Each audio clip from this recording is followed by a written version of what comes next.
আসসালামু আলাইকুম প্রিয় বন্ধুরা, আমি মোহাম্মদ রাশেদ চট্টগ্রাম বন গবেষণাগার থেকে সকলকে স্বাগতম।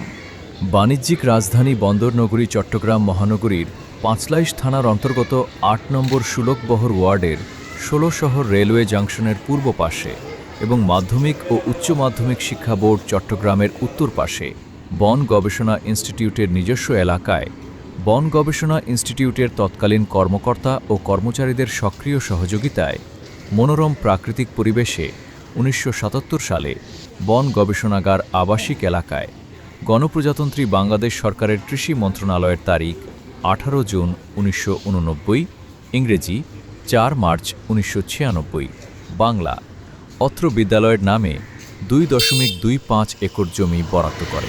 ১৯৮৬ সালে ষষ্ঠ শ্রেণী খোলার মাধ্যমে উচ্চ বিদ্যালয়ের কার্যক্রম আরম্ভ হয়।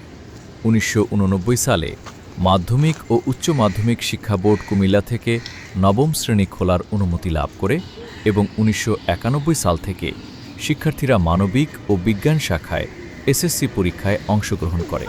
১৯৯৯ সালে ৯২ সালে ব্যবসায় শিক্ষা শাখা খোলার মাধ্যমে বিদ্যালয়টি একটি বহুমুখী উচ্চ বিদ্যালয় হিসাবে যাত্রা শুরু করে।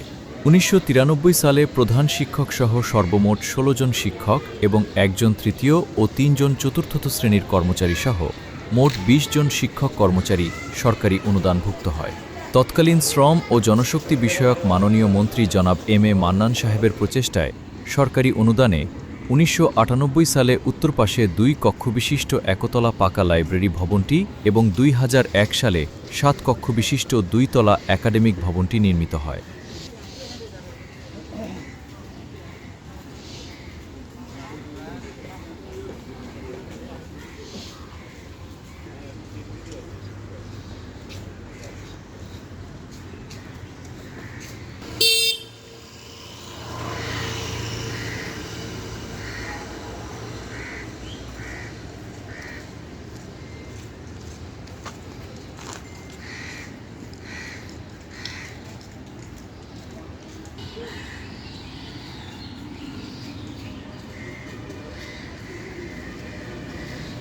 不管去，我来比这个，我